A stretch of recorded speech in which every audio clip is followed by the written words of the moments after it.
Mi nombre es Georgina Mellali Cantú Vázquez, estudiante de la maestría en Metodología de la Enseñanza del Instituto Mexicano de Pedagogía.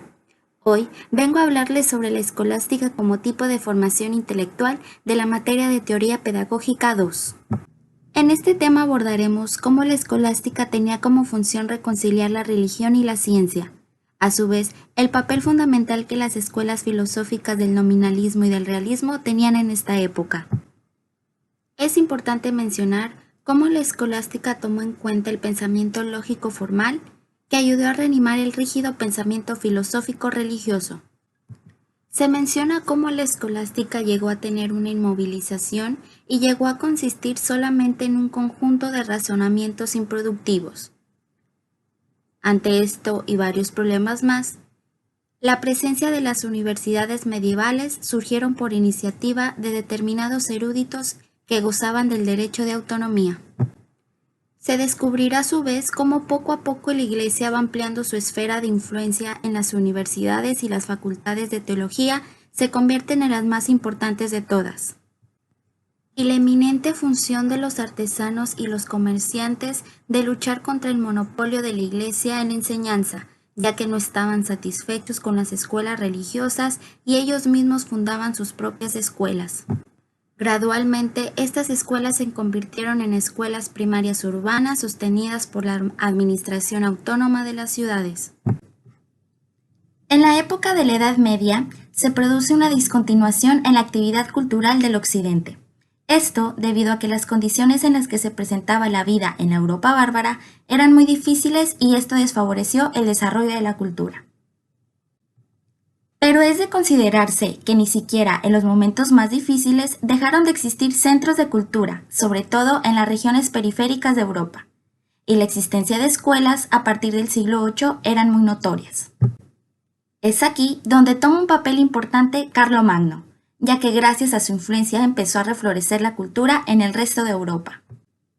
Su primer objetivo fue restablecer un cierto nivel cultural entre los clérigos, para que a su vez estos mismos pudieran fundar escuelas y difundir la cultura. Carlomagno, ante esto, fundó la Academia Palatina, que se convirtió en el centro de la reconstrucción intelectual de Europa. A su vez, el rey Alfredo el Grande realizaba una obra similar y Lanfranco y San Anselmo fundaron escuelas en los monasterios y catedrales. Por último, y no menos importante, es de recordar que uno de los más grandes centros de la cultura medieval fue la corte del rey Federico II de Sicilia. Esta obra de reconstrucción cultural fue realizada casi exclusivamente por el clero. De ese modo, se constituyeron escuelas en las instituciones religiosas, es decir, al amparo de los monasterios, las parroquias y las catedrales. Los decretos, órdenes y mandatos que se conocen, relacionados todos ellos con la institución de escuelas en estos siglos, tenían que reiterarse ya que se carecía de obediencia a estas mismas. Por otra parte, la escasez de maestros y lo difícil que era recibir una preparación adecuada hacían que a menudo en esas escuelas el profesor supiera muy poco más que sus alumnos. Las escuelas monásticas sucesivamente fueron superadas por las escuelas catedralicias. Estas escuelas empezaron a extender diplomas de estudios que facultaban para enseñar en el área de la diócesis, lo que la hacía destacar de las otras escuelas existentes. Solo una minoría de clérigos frecuentaba las escuelas medievales. Cada sociedad desarrolla las formas educativas que necesita. La sociedad medieval de economía pobre, si por una parte mantenía sencillas formas de aprendizaje para los trabajadores manuales y artesanos, por la otra la sociedad de los señores y caballeros se desarrolló forma de tirocínio para la profesión de las armas y reglas de vida cortés que se organizaron para constituir la típica educación caballeresca. Aquí es donde nace el término caballería, fundada sobre la fidelidad al Señor a quien se ofrecen los propios servicios. Por otra parte, la Iglesia interviene y se esfuerza por transformar a la caballería en una institución dedicada a la protección de las personas, contra la arbitrariedad de los violentos. Para esto, la educación caballeresca no requiere conocimientos literarios, no obstante, es una formación completa y compleja que con frecuencia supone una severa disciplina moral, gentileza de modales y sentimientos refinados capaces de apreciar los valores religiosos al par de los terrenos. Las escuelas catedralicias dieron origen a la más importante institución cultural de la Edad Media, la universidad. El término universitas se aplicaba en el medievo a toda comunidad organizada con cualquier fin. Como consecuencia del incremento en el número de profesores y estudiantes, se formaron comunidades para protegerlos de cualquier autoridad. Así fue como gradualmente el término de universidad pasa de ser la escuela catedralicia a una institución autónoma. La universidad buscó el apoyo del rey y del papa para la contribución a consolidar la autonomía y el prestigio de la institución. Un ejemplo claro es la Universidad de Bolonia, ya que se caracterizó por ser una universidad sobre todo de estudiantes. En esta, el rector de la corporación de estudiantes era reconocido como jefe de la universidad. Gracias a esto, a fines del siglo XV se contaban en Europa con más de 75 universidades. Por muchos siglos fueron el solo crisol tanto de la actividad científica como de la actividad intelectual en general. El surgimiento de las universidades anima también el desarrollo de las comunes, sobre todo cuando éstas empiezan a admitir a los representantes de los gremios artesanos y promueven las escuelas comunales, que se distinguían por no estar vinculadas al dominio eclesiástico y en las cuales, además de los rudimentos de la lectura y escritura, se enseñaban cálculo, contabilidad y otras materias de utilidad práctica. En los frecuentes decretos con que las autoridades medievales prescribían o autorizaban la apertura de una escuela, éstas debían servir principalmente para el entendimiento de la fe cristiana. Esta era precisamente la finalidad de la filosofía que en esas escuelas se profesaba y que por eso se denomina escolástica. Pero antes de continuar, vamos con su significado. La palabra escolástica designa la filosofía cristiana de la Edad Media. El objetivo principal de esta es llevar al hombre a la inteligencia de las verdades reveladas, contenida en los libros sacros, como la Biblia, cuyo fin exclusivo es hacerla comprensible al hombre y éste recurre al auxilio de aquellos a quienes la Iglesia reconoce como particularmente inspirados por la gracia divina, y éstas valían como principio de investigación a las autoritates. En este periodo surge la gran figura de erudito y maestro. Gerberto de Aurillac cultivó todas las ciencias, pero sobre todo la mecánica y la matemática. Escribió además muchos comentarios a las obras lógicas de Aristóteles y Boecio. Con esto nace entonces la primera y auténtica escolástica, dominada por la polémica entre dialécticos y antidialécticos. Los dialécticos confían en la razón para entender la verdad de la fe. Los antidialécticos apelan a la autoridad de los santos y profetas, limitando la tarea de la filosofía a la defensa de las doctrinas reveladas. San Anselmo de Aosta nació en el año 1033 en Aosta del Piamonte. Fue un monje benedictino, arzobispo de Canterbury en Inglaterra, considerado uno de los más grandes teólogos y filósofos de su tiempo. Es reconocido como el padre de la escolástica. Como teólogo se le recuerda por sus importantes obras y su defensa de la Inmaculada Concepción, y como filósofo por su célebre argumento ontológico. Es precursor de Santo Tomás de Aquino. San Anselmo, aún insistiendo en la superioridad indiscutible de la fe, no considera posible una oposición entre esta y la razón. Su lema es: no se puede entender nada si no se tiene fe, pero es necesario confirmar y demostrar la fe con argumentos racionales.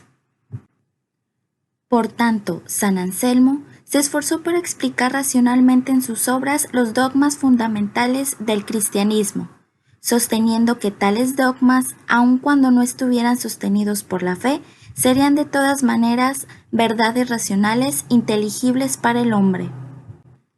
La especulación de San Anselmo tiene como inspiración y fuente la de San Agustín, por lo tanto, se había mantenido fiel al programa agustiniano, que es conocer a Dios y al alma y nada más.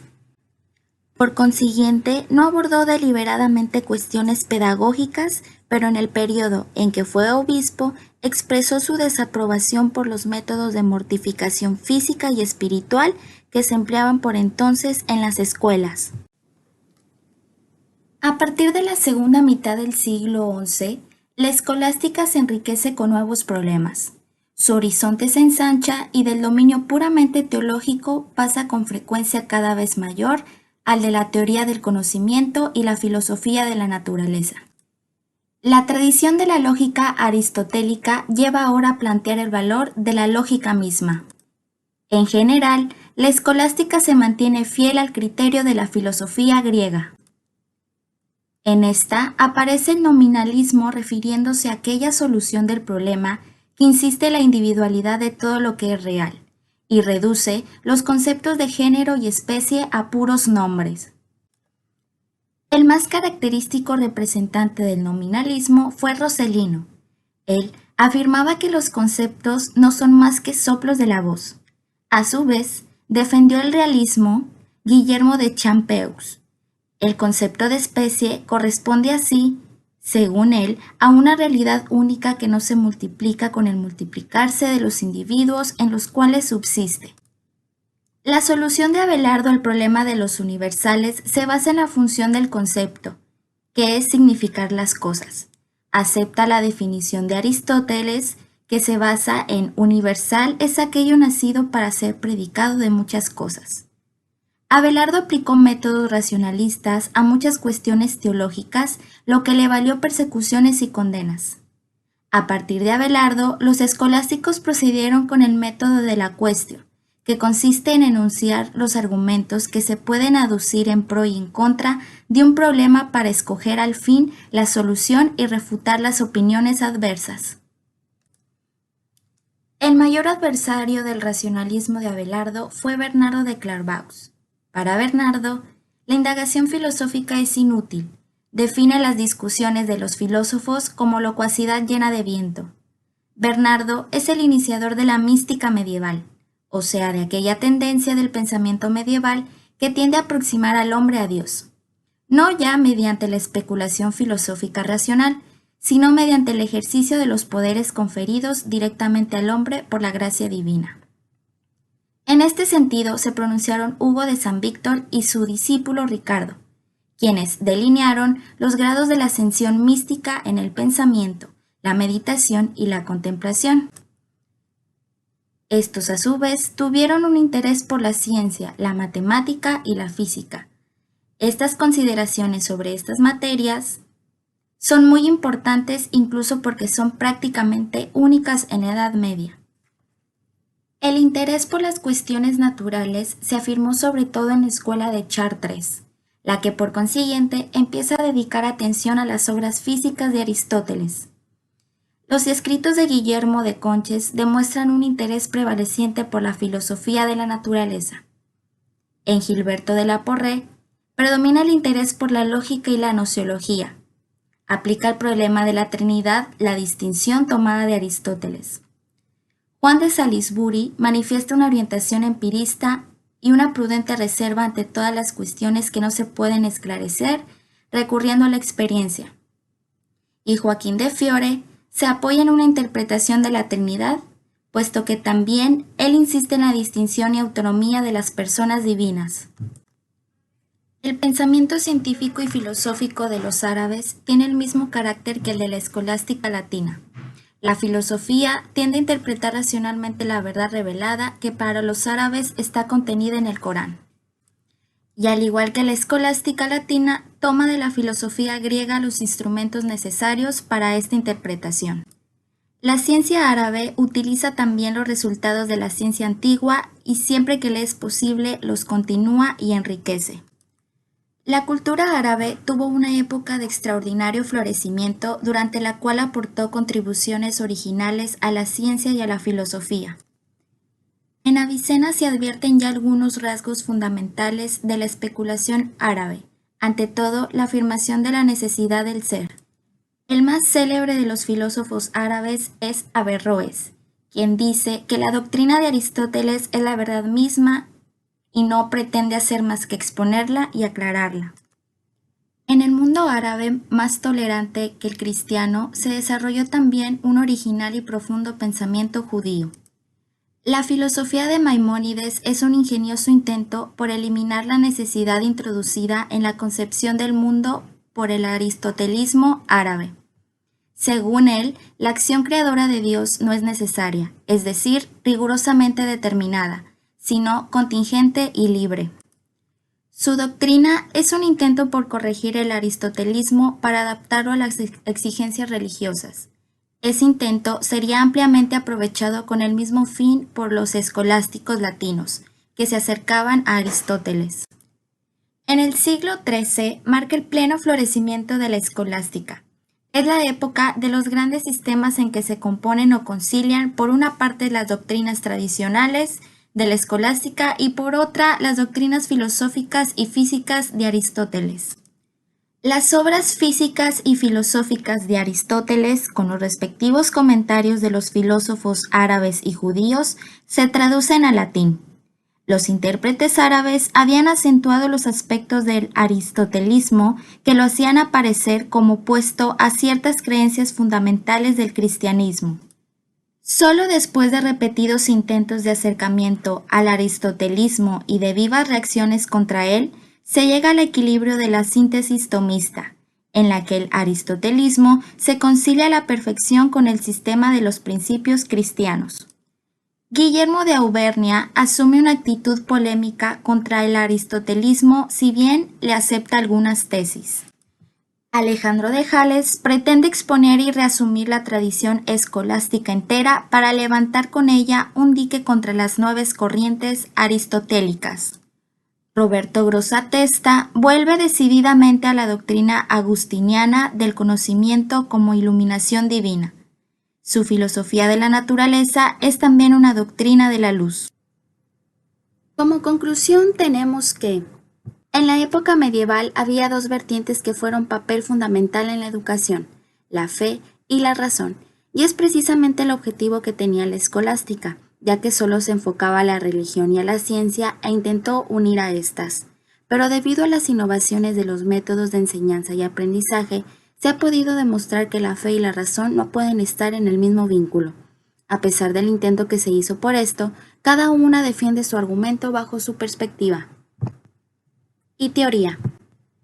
Conforme el paso de la línea temporal, quien ha tenido mayor peso en el ámbito educativo es la ciencia, ya que su campo de estudio ha demostrado mayores respuestas a los aspectos universales y da cavidad a la apertura de nuevos saberes, dejando atrás a la religión, ya que ésta ha sido limitante para la generación de nuevos conocimientos. Entre las limitantes que se encuentran sobre el papel de la religión en la educación es que no se puede obligar al humano a la aceptación de verdades sobre cosas que su conciencia rechaza o que llegan a contradecirse por la razón, ya que va en contra de su naturaleza racional. Además, el desarrollo de las propuestas y teorías de los autores de la escolástica llegan a estar condicionadas en nuestro país por la existencia del artículo 3 de la Constitución mexicana que esclarece que toda persona tiene derecho a la educación, garantizada por el artículo 24 la libertad de creencias. Dicha educación será laica y por tanto se mantendrá por completo ajena a cualquier doctrina religiosa. Ante esto, la educación se basa en los resultados del progreso científico, lucha contra la ignorancia y sus efectos como la esclavitud, los fanatismos y los prejuicios. El carácter laico de la educación pública establece un marco de convivencia y respeto entre los distintos sistemas de creencias y religiones, sin imponer ninguno de forma obligatoria. Este principio de la laicidad está vinculado con la presencia del derecho de libertad de cultos establecido en la Constitución. En la actualidad, la religión ocupa un espacio importante en la historia de la humanidad como un hecho cultural, y como tal, debe ser estudiado y comprendido por todos. Por otro lado, el conocimiento del hecho religioso es un componente básico de la formación integral humana, para la mejor autocomprensión o conocimiento de nuestro propio modo de pensar y de ser, por lo que puede considerarse meramente para ese fin. Muchas gracias por su atención.